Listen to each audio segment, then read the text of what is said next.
ஒரு சீன்ல வந்து ஒரு ஷாட் ரோப்ல இருக்கும், 2 ஷாட் ரோப்ல இருக்கும். ஆனா காலையில வந்து ஈவினிங் பேட்டப் ஆற வரைக்கும் ரோப்லயே தான் தொங்கணும். அந்த மாதிரி 4 நாள் ரோப்ல தொங்கി നടിച്ചാங்க. ഉലകനായകൻ കമൽഹാസന്റെ പുതുതായിട്ട് വരാൻ പോകുന്ന സിനിമ ദി ഇന്ത്യൻ 2 എന്ന് പറയുന്ന സിനിമയുടെ ട്രെയിലർ വന്നിട്ടുണ്ട്.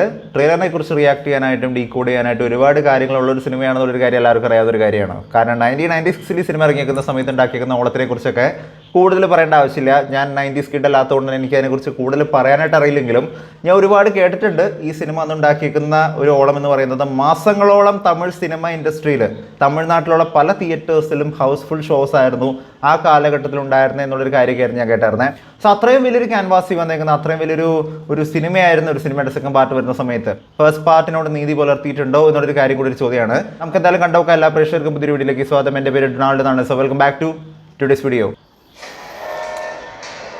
യെസ്, മുംബൈ അവസ്ഥ കേട്ടോ, അവസ്ഥയാണ്, നമ്മുടെയൊക്കെ അവസ്ഥയാണ്. ഐ മീൻ അൺഎംപ്ലോയ്മെന്റ്, നമ്മുടെ നാട്ടിൽ നടക്കുന്ന കാര്യങ്ങൾ.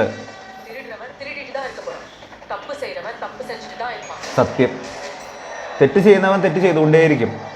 ഇവിടെ ബ്രൈബറി കാണാൻ പറ്റുന്നുണ്ട്, ഇവിടെ കോടിക്കണക്കിന് രൂപ മേടിച്ചുകൊണ്ട് പോകുന്നത് കാണാൻ പറ്റുന്നുണ്ട്, ഒരു അൾട്രാ ലക്ഷറി ആയിട്ടുള്ളൊരു വില്ലൻ്റെ ആഗമനം കൂടി കാണാൻ പറ്റുന്നുണ്ട്.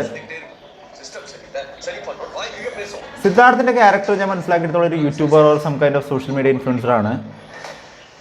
And he's acting for justice. ജസ്റ്റിസിന് വേണ്ടിയിട്ടാണ് പുള്ളി എന്താ പറയുക, പുള്ളി റിവോൾട്ട് ചെയ്യുന്നത്. യെസ്, സിസ്റ്റം ഫെയിലായി, സിസ്റ്റത്തിന് വിശ്വാസമില്ലാത്തൊരവസ്ഥ എത്തി കഴിഞ്ഞപ്പോൾ യെസ് ആ ഗയാ, നമ്മുടെ നായകൻ ഈസ് ബാക്ക്. ഇന്ത്യൻ സേനാപതി, ഫ്രീഡം ഫൈറ്റർ അങ്ങനെ വേണം പറയാനായിട്ട്. മാർഷൽ ആർട്സ് എന്താണെന്നൊന്നും ഞാൻ പറയേണ്ട ആവശ്യമില്ലല്ലോ അല്ലേ, സിനിമ കണ്ടേക്കുന്ന ആൾക്കാർക്ക് പെട്ടെന്ന് കണക്റ്റ് ആവും. ബട്ട് ചെറിയൊരു പ്രശ്നമുണ്ട്, മേക്കപ്പ് കുറച്ച് കൈവിട്ട് പോയോ എന്നുള്ളൊരു ഡൗട്ട് ഉണ്ട്. ചിലപ്പോൾ ഇത് ഈ സിനിമയിൽ ഉള്ള ക്യാരക്ടർ ഇങ്ങനെയുള്ള പല രൂപത്തിൽ വരുന്നതായിരിക്കാം, ചിലപ്പോൾ അങ്ങനെ ആയിരിക്കാം കേട്ടോ. പക്ഷേ 1996 അന്നത്തെ ആ ഒരു മേക്കപ്പ് വെച്ച് നോക്കുന്ന സമയത്ത് കാര്യമായിട്ടുള്ള ഇമ്പ്രൂവ്മെൻറ്റ് പ്രതീക്ഷിക്കുന്ന സമയത്ത് അത്ര ഇമ്പ്രൂവ്മെൻറ്റ് എനിക്ക് ഫീൽ ചെയ്തില്ല. I don't know why. Anyways,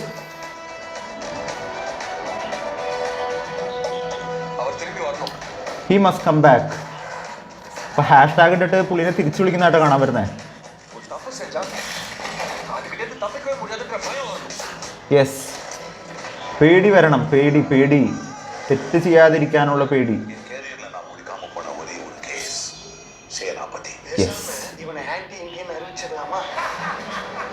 അത് ആർക്കൊക്കെ ഇട്ട് കുത്തുന്ന പോലെ എനിക്ക് തോന്നിയിട്ടാ.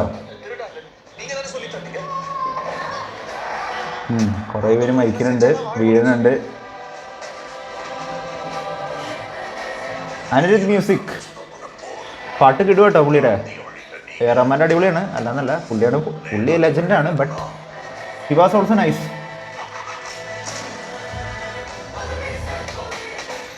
ഈ സീനം കാണുന്ന സമയത്ത് ഐ ഓർമ്മ വന്നു, അതുപോലെ നമ്മുടെ അന്യൻ സിനിമയുടെ ക്ലൈമാക്സ് പോലെ ഓർമ്മ വന്നു.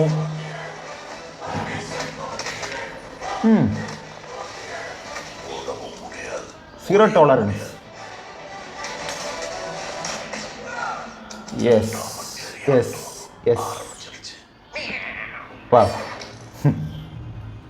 പടത്തിനകത്ത് കാര്യമായിട്ട് തന്നെ ഹുക്ക് ചെയ്തേക്കുന്ന ഫാക്ടേഴ്സ് ഉണ്ടെന്ന് നോക്കിയാണെന്നുണ്ടെങ്കിൽ ഇല്ല. ഐ മീൻ ട്രെയിലർ അത്രയും മാത്രം അങ്ങ് പിടിച്ചിരുന്ന തരത്തിലുള്ളൊരു സംഭവമാണെന്ന് നോക്കിയാണെന്നുണ്ടെങ്കിൽ അങ്ങനെയാണെന്ന് പറയാൻ പറ്റില്ല. പക്ഷെ നമ്മുടെ നാട്ടിൽ നടക്കുന്ന ഒരുപാട് കാര്യങ്ങൾ, ഐ മീൻ അൺഎംപ്ലോയ്മെൻറ്റ്, നാട്ടിൽ ജോലിയില്ലാത്ത അവസ്ഥ, നാട്ടിലുള്ള കറപ്ഷൻ, ബ്രൈബറി, ഇങ്ങനെയുള്ള കാര്യങ്ങളൊക്കെ എല്ലാം എടുത്ത് കാണിക്കുന്നുണ്ട്.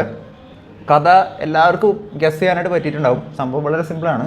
നാട്ടിലൊരു പ്രശ്നം ഉണ്ടാകുന്ന സമയത്ത് 1996 ഇന്ത്യൻ സിനിമയിൽ പറയുന്ന പോലെ തന്നെ ഇന്ത്യൻ വരുന്ന സമയത്ത് ഒരു പേടി ഉണ്ടാവണം. ഇന്ത്യൻ ഇവിടെ ഉണ്ട്, തെറ്റ് സംഭവിക്കാനായിട്ട് പാടില്ല, തെറ്റ് നടന്നു കഴിഞ്ഞ് കഴിഞ്ഞാൽ ഇന്ത്യൻ വന്ന് പണി കൊടുക്കും എന്നുള്ളൊരു കാര്യം, ഒരു പേടി ഉണ്ടാവണം എന്നുള്ളൊരു കാര്യമാണ് ഇന്ത്യൻ്റെ ഒരു ലക്ഷ്യം എന്ന് പറയുന്നത്. എന്ന് പറഞ്ഞേക്കുന്ന പോലെ ഇന്ത്യൻ 1996 ഒരുപാട് കറപ്ഷനും കാര്യങ്ങളൊക്കെ ഒഴിവാക്കിയിട്ട് നാട്ടിൽ നിന്ന് പോകുന്ന ഒരു സീനാണ് നമ്മൾ അതിനകത്ത് കണ്ടേക്കുന്നത്. സ്വന്തം മകനെ കൊന്നുകൊണ്ട് കമൽഹാസൻ ഡബിൾ റോളാണ് വന്നിരുന്നത് 1996. അന്ന് ആ സിനിമയുടെ അവസാന ഭാഗത്ത് കമൽഹാസൻ്റെ മോൻ്റെ ഒരു പൊളിറ്റിക്സ് എന്ന് പറയുന്നത് വേറെയാണ്, പുള്ളിയുടെ ഒരു കാഴ്ചപ്പാടെന്ന് പറയുന്നത് വേറെയാണ്.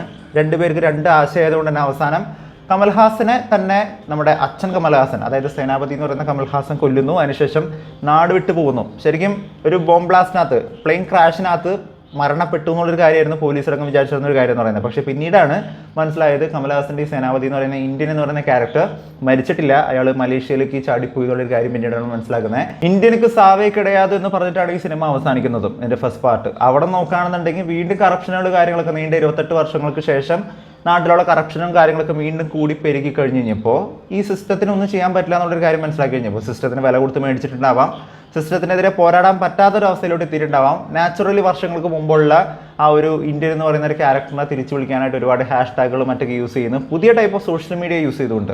അതാണ് എൻ്റെ പ്രത്യേകത എന്ന് പറയുന്നത്. പുതിയ കൈൻഡ് ഓഫ് സോഷ്യൽ മീഡിയ കാര്യങ്ങളൊക്കെ യൂസ് ചെയ്തുകൊണ്ട്, യൂട്യൂബ് ആണെങ്കിലും മറ്റ് പ്ലാറ്റ്ഫോംസുകൾ യൂസ് ചെയ്തുകൊണ്ട് ഹാഷ്ടാഗുകൾ മുഖേന ഇന്ത്യനെ തിരിച്ചു വിളിക്കാനായിട്ട് ശ്രമിക്കുന്നു. ആൻഡ് ഇന്ത്യൻ തിരിച്ചു വരുന്നു, വന്ന് നല്ല പടപടയ്ക്കുന്നു. നമ്മുടെ വില്ലനായിട്ട് വരാൻ പോകുന്നത് S.J. സൂര്യയാണ്. S.J. സൂര്യനെ കുറിച്ച് ഞാൻ കൂടുതൽ പറയേണ്ട ആവശ്യമില്ലല്ലോ, പുള്ളി പൊളിക്കും, അടിപൊളിയായിരിക്കും. അപ്പോൾ പുള്ളിയാണ് ഇതിനകത്ത് വരാൻ പോകുന്ന വില്ലൻ എന്ന് പറയുന്നത്. പുള്ളി അൾട്രാ ലക്ഷറി ആയിട്ടുള്ള സ്വർണം കൊണ്ടുള്ള കാറ്, സ്വർണം കൊണ്ടുള്ള വീട്, സ്വർണം കൊണ്ടുള്ള എന്താ പറയുക എല്ലാ സ്വർണ്ണമാണ്. അങ്ങനെയുള്ള അത്ര അൾട്രാ ലക്ഷറി ആയിട്ട് നിൽക്കുന്ന ഒരു വില്ലനാണ്. നമുക്കറിയാലോ, ഒരാളുടെ കയ്യിൽ കാശ് വരുന്ന സമയത്ത് മറ്റൊരു സൈഡിൽ കാശ് കുറയാണ് ചെയ്യുന്നത്. അതൊരു ആക്ച്വൽ റിയാലിറ്റിയാണ്. ഒരു സ്ഥലത്ത് പാവപ്പെട്ടവനുണ്ടെങ്കിൽ മറ്റൊരു സൈഡിൽ പണക്കാരനുണ്ടാവും, മറ്റൊരു സൈഡിൽ പണക്കാരനുണ്ടെങ്കിൽ ഒരു സൈഡിൽ പാവപ്പെട്ടവനുണ്ടാവും. ഇത് ഈ നാടിൻ്റെ ഒരു സിറ്റുവേഷനാണ്. അപ്പം അങ്ങനെ ആൾക്കാരെ കട്ടുപിടിക്കാൻ നിൽക്കുന്ന സമയത്ത് നമ്മുടെ ഇന്ത്യൻ തിരിച്ചു വരവ് നടത്തുന്നതും അതിൻ്റെ ഭാഗമായിട്ടുള്ള സംഭവങ്ങളൊക്കെയാണ് ഈ സിനിമയിൽ കാണിക്കാനായിട്ട് പോകുന്നത്.